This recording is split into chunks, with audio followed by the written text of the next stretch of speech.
Maga Supreme here coming at you guys with some real talk. Okay? So, one of the things that's really been on my mind lately is the state of the United States. Um, or just like pretty much what's been going down like in the United States.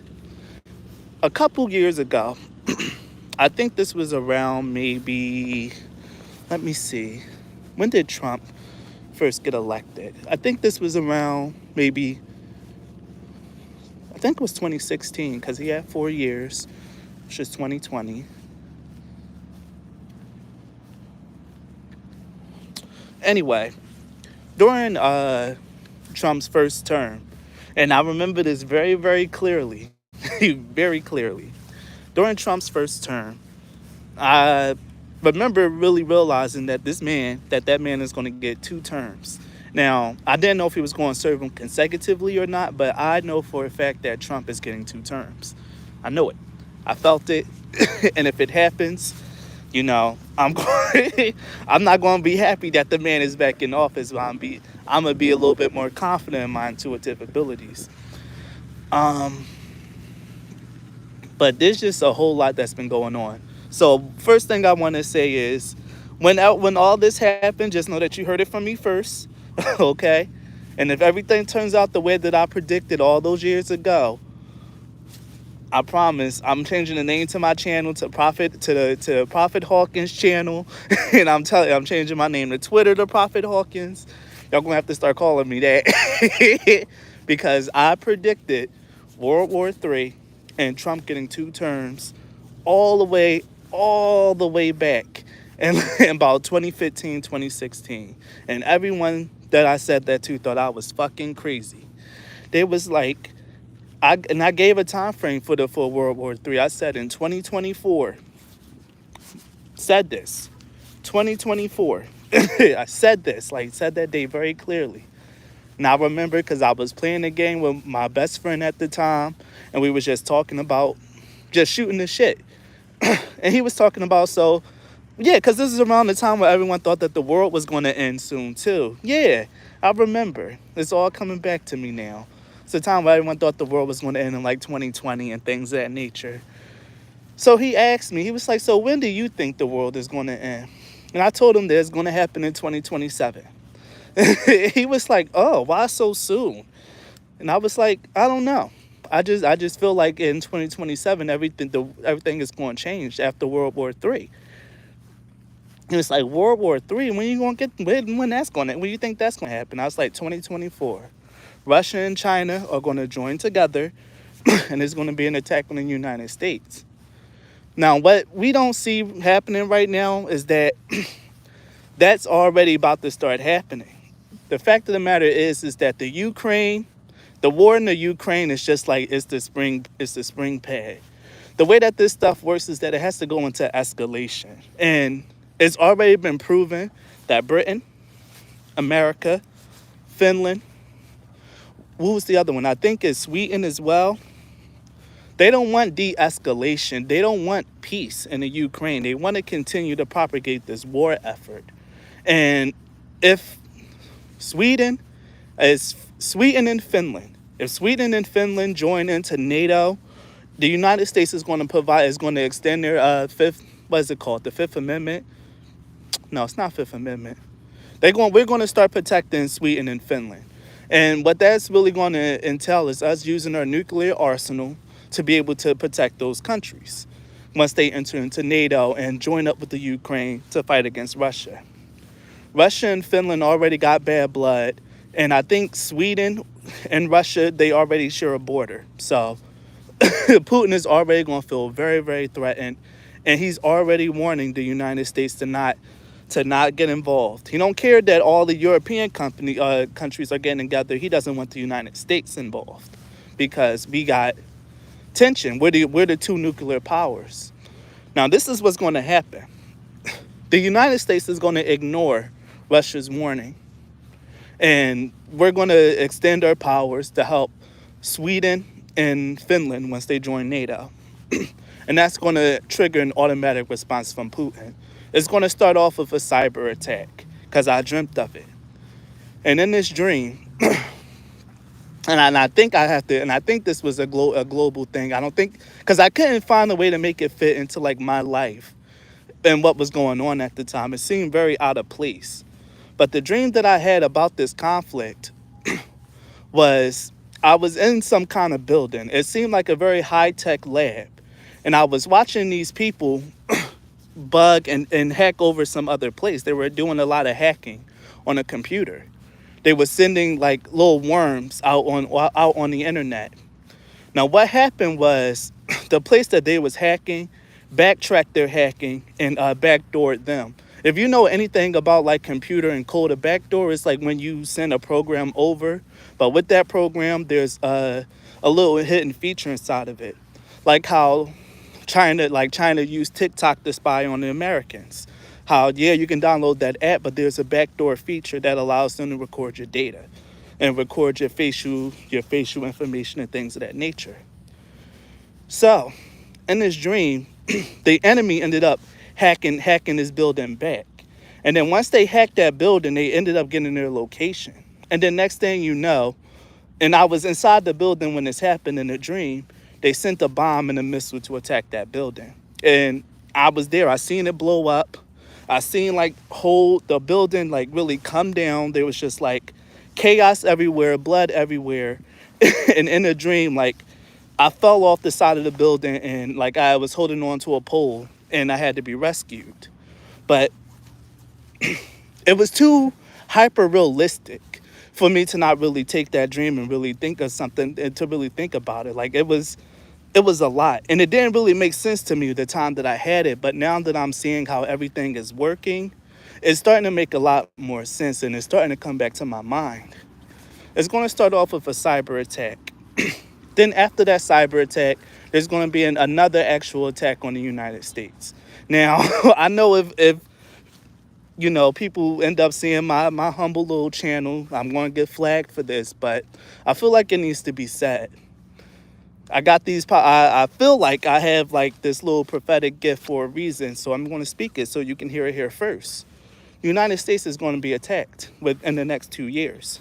We're going to be under attack, especially if we decide to extend our powers to Sweden and Finland under the NATO contract.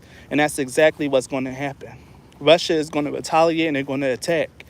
But the fact of the matter is that the Chinese and Russia collusion isn't really going to be, it's not going to be like too overly stated because China is very good at throwing stones and hiding their hands. They're going to provide a lot of technical and like financial support for Russia, but it's not going to be reported on. It's going to be hush hush. I don't even think American intelligence is going to be forthcoming with that, but we're going to end up jumping into the war and escalating the conflict once they attack the United States.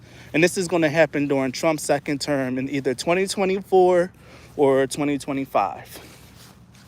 I felt like I had to get on here and I had to say this. I already said it in another video on my channel. This is a very early video on my channel, and I said this before, and I have to keep saying it because once this happened, I'm not going to be excited or happy about it. Don't get me wrong. I'm not going to be happy that it's happening, but I just want to put it out there that you heard it from me first. Like, this is going to happen. So that's the one thing that I really felt like I had to say and like really re-warn you guys. Like, World War III is inevitable. It's going to happen. But the fact of the matter is, because of everything that's happening in the United States, we're going to be the weaker power this time. I don't think America is going to win. I don't think we're going to win this time. I don't think we're going to, because we're not the superpower that we used to be. And one of the biggest problems that we have right now is that the ruling class, or the rich here in America, has severely crippled our economy and completely demoralized the people here. I feel like nationalism and patriotism is at an all-time low, and I don't even feel like an attack on the country will be enough to energize enough people to want to sign up. Of course, you'll get the die-hard nationalists that's going to want to sign up, but they're going to implement a draft. I keep feeling it. This was something that I felt for a good while now. They're going to draft people. Like we're gonna, history is a really about to repeat itself here in America. They're gonna draft people, and it's gonna be a war that we don't want to fight, but it's gonna be another world war. The fact of the matter is there's going to be a war on two fronts because not only will we have to contend with the world war, but if America continues on the track that is going down now, there's going to be a class war here. This class war thing is already gearing up. It's already been underway. And I was just talking to someone about this. The class war has already been underway for the past 2 years, ever since the start of this pandemic. And now with inflation and this increased price gouging from companies and corporations, they're going to further alienate the working class from the higher class. And what's really going to happen is people are going to have enough. They're really going to have enough. I don't know if this is really possible in America, but there's something inside of me that keeps telling me that there's going to be a revolution. There's going to be a real actual coup. Not like what we saw on January 6th. That was light work. Okay, January 6th was light work, but we're going to see a real actual coup or a real actual uprising of working class people. There's going to be an uptick in what I would call communism, but I think we play it safe and call it socialism. But there's going to be an uptick in communist or socialist socialist thought. And it's going to start with the younger generation, the young people. Because we got to keep in mind that they've been through, I don't know how many economical catastrophes in their short life. Generation Z, I don't know how many, how many disasters they've been through. And if you speak to anyone 21 and younger, college educated at least, they will start really espousing socialist views, like the rich are doing this and that. They need to make better, do this and that for the working class people. You're gonna hear that a lot from younger folks. And the fact of the matter is, in this country, we don't respect the voice of young people.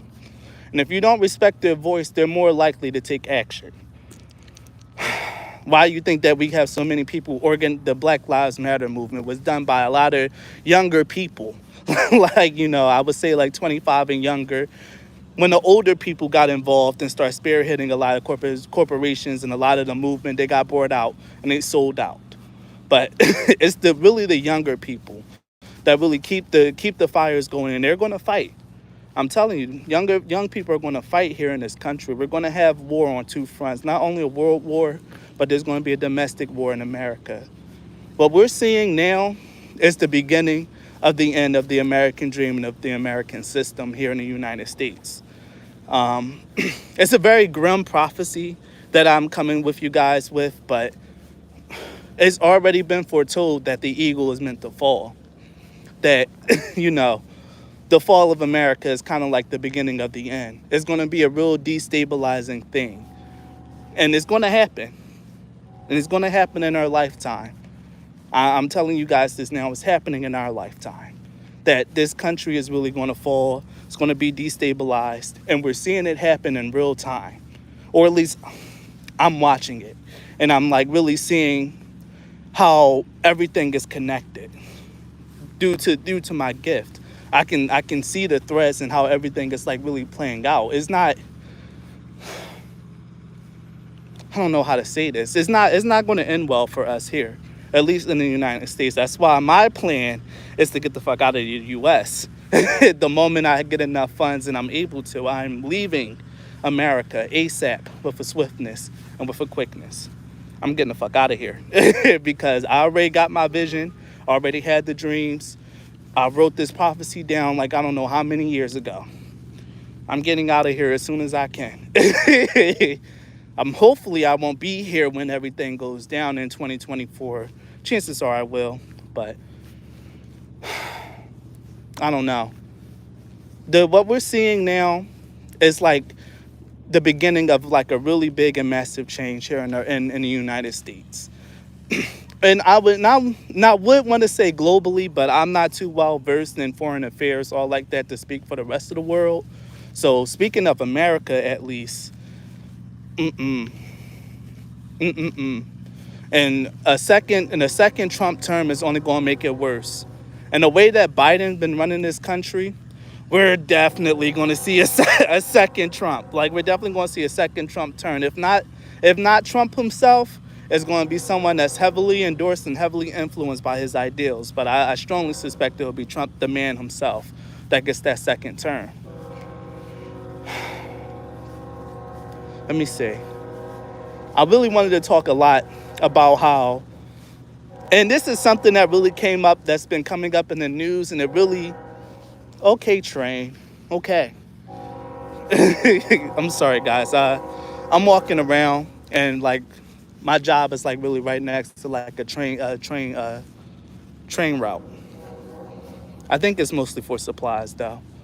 But yeah, what was I saying? Trump, second term, ruling class, the elite. That's right. What I see in the news lately, and this is funny because before I seen it in the news, this was something that came to me like in my heart. I said this, and then next thing you know, I started watching news, and they started parroting exactly what I felt in my heart.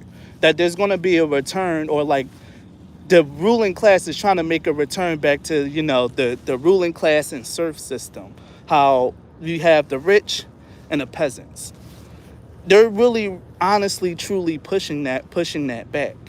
Like I said, history always repeats itself, and if you look at what's happening in America, you're seeing a hoarding and an amassing of wealth, an increasing disdain for the working class. Like, even the American Rescue Plan, do you know how should we start buying land in other countries to prepare for an exodus? Honestly, truly, if you know anyone that's a Hebrew Israelite, they're actually already preparing for a mass exodus out of America. They've been preparing for that for quite a while, which is actually quite funny. If you can afford to buy land in another country, by all means, hell fucking yeah. Make sure that you have your exit plan ready, because this country really is, it's going to be, I won't say a battleground, because I don't really see a war happening on American soil. Unless Red Dawn is something that you can really, take to heart. But it's more, I feel like it's more so going to be like a lot of espionage and like cyber attacks. You're going to see like an influx of like maybe mass shootings, cyber attacks against the United States. A lot of it's going to be kept hush hush though. They're not going to speak on it a lot, but it's going to come to light eventually about Chinese and Russian spies in America, and the sabotage that they've been doing. But yeah, if you can buy land in a different country, I strongly suggest that you do, and prepare yourself. If Trump gets a second term, let that be your warning sign. Let the lights go off, because things are that shit's about to get real, because Trump is a weak and ineffectual leader when it comes to global politics. And if he gets elected during a time where we're quite literally at war with Russia, one of the Democratic senators flat out came out and said it, that we're already at war with Russia by proxy. We've been helping Ukraine a lot with black ops missions to kill their generals. We killed already 10 or 12 of Russian generals already. We're already deep in this war. The only thing we haven't really done is send soldiers over there, but we've been providing aid, providing tactical support, and really doing black op missions against Russia. Biden already said that he wants to put Putin out of power. He wants to get that man out of there. Nobody wants peace, okay? Nobody wants peace in this war. They was looking for a reason to attack Russia, for everyone to go against Russia. And Putin gave everyone a nice little opening, a great reason to start a battle with them. And that's exactly what we're going to get, is a battle with Russia. Don't tell me, I don't know who's going to win. Only thing I know is that World War III is going to happen within the next 2 to 3 years. Maybe 4 at the most, but definitely the next 2 to 3. We're already heading there. And if it happens faster than that, I'll be surprised. But 2 to 3 years. 2 to 3 years. One of the biggest things, though, is that I really don't feel like America has a chance this time around. Our military has been significantly weakened. Um, we're not really as macho as we were back in the day. And even back then when we were macho, we don't really have the greatest track record in fighting against fighting in foreign lands. The Iraqi war was stalled for I don't know how long. We were completely ineffectual there. We only managed to hold power, but we never really affected change in Iraq. Like the biggest, one of Biden's biggest blunder, according to the right, was him pulling out, and how immediately, the Taliban came and took power, and now the Saudi prince and the people of Saudi Arabia don't even want to deal with America anymore. We spent so much money over there. We went over there, we took that place over, and we wasn't really well liked. And now we lost an ally in the Saudis, which is contributing to the rise in the gas prices. But they want to call it the Putin price hike. But it has nothing to do with Putin, but everything with America's decisions. We really, so I keep saying we, even though I really don't, even though I know I'm American, I really don't subscribe to American ideals. But we as a country, as a group of people, as the Americans, we made our own bed, and it's going to come a time where we're going to have to lie in it, and it's going to be very soon. There's going to be a war on two fronts, with internally, with the class war that's going to happen, and probably even a race war, even though people don't want to hear that, probably even a race war. Now, and it's sad to say, I don't think black people will stand a chance. I don't think we're going to stand a chance in a race war. We're not unified enough for that. We're peaceful, loving people. Despite what white people want to say and how they want to characterize the African American community, at our core, we are peaceful people. We really, really are.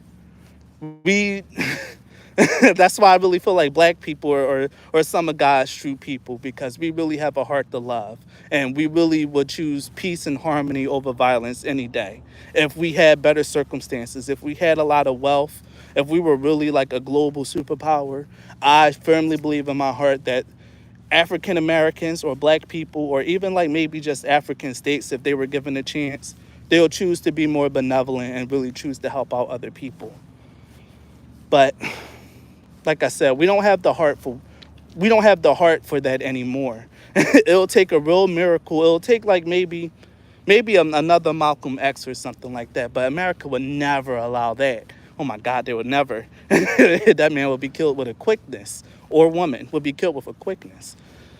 Like, if it does come to a race war, the white people are I understand feelings. I really do. Sometimes I feel that way, but I pose the question, why abandon your country? Wouldn't you stay and use your power and help? First of all, black people don't have a stake in helping this country. We really, really don't. We honestly, truly do not. Of course, there's a lot of black people who are very strong patriots. There are a lot of black people who really care about this country. But speaking from the average black American citizens, if given the chance to either stay and help or run away, we're getting the fuck out of here. Because this place never liked us. This place was never home. We were stolen from our home. Sat here, put to work, beaten, killed, had millions, thousands of atrocities committed against us. And then even to this day, there's still this racism and underlying hatred for the people who brought us here and terrorized us. Black people, I'm not talking about race, I'm talking about in general. Well, race is a big factor because black people are a big part of this country as well. Or a big part of this, and you need to realize that. Like I said, there's going to be a lot of white people that stand up and be very naturalist and patriotic, and they will fight for their country. You can always count on the whites, the Asians, and the minority of the Latinos to stand up and fight for their country. But you won't be able to get too far without black support.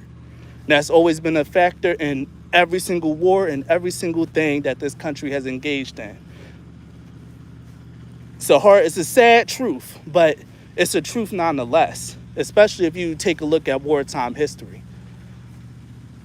If it really is going to come down to it, push comes to shove, if we really have the chance, like if we're really going to be able to leave, a lot of us will leave. But realistically speaking, a lot of us are going to be conscripted, be drafted. We're going to be forced to fight. So, racist small beings compared? No, I wouldn't agree. because even with a world war, you still got to continue factor in domestic factors. War is a very complicated and multifaceted thing. You can think like, oh, we have a global enemy, but how are we going to unite against a global enemy if we still have tensions here against each other? We're going to be forced to get along. And like I said, black people are very kind, loving, and harmonious people. And even despite being hated, we can still come together, be cordial, and get things done. We have that mindset of let's prove ourselves instead of fuck you guys, I'm going to abandon and run the fuck away. But race isn't small beans. Race is never a small beans issue. It never is and never will be. And it's not something that can be easily discounted because it's something that's always going to come up. Always. The more we really decide to talk about it and face it and be real, like we always have to, we can't stop that no matter where we move. Like we, hey, hey. I feel like even if we move somewhere else and we're not really a native citizen there, we will have less of an incentive to fight, and the country there will have less less power to really pull us into that. We're native here to America now, and given by the law and right in our citizenship, they can conscript us and fight. But we can't really be forced or conscripted anywhere else that's not our native home. I think that's a world law, but who knows how the landscape is going to change. But it's not going to be a good look. Like I said, there's going to be a really big battle on a bunch of different fronts here. And it's mostly going to be because of the rich, of the ruling class that I'm going to call them. And a lot of their not mistakes, because this is not an accident by them, this is deliberate, by their greed, their avarice, and their complete disdain and disregard for the working class. It's going to cause a lot of problems down the road, and it's going to cause us big problems when it comes to war. All I'm saying is things are going to get ugly here in America. We already see it shaping up now. We're seeing a lot of disasters and unprecedented events happening back to back to back to back. And if you guys know it's nice to listen to you. I got to go. I like how passionate you are about politics. Thanks, Rose. But yeah, if you guys have been paying attention to anything, and you guys can see the signs in this country, if you pay a little bit of attention to the politics, things aren't going well, and we're heading towards a destabilization of the country. And I'm going to say it right here, and I'm going to say it right now. It's the fault of the rich. It's the fault of the ruling class. And America's made its bed, and we're going to have to lie in it. And the time is coming. Give it another 2 to 5 years. You guys will see. And remember, you heard it here first from me. And once all this stuff come to pass, I want you all to think of me. Share all my videos around. Let them know that this guy had it first. I'll deal with the backlash. But no, you guys heard it from me first. Things are about to become real grim and real dark for this country. And if you can get out, if Trump gets elected again, let that be your signal. Let that be your sign. Let that be the big red flag that it's time to evacuate this place. So that's all I had to say. It was weighing on my heart. It was something that I felt like I had to bring back up, especially given the state of current events. So thank you guys so much for listening, for the questions. Be blessed and try to enjoy your night. Bye.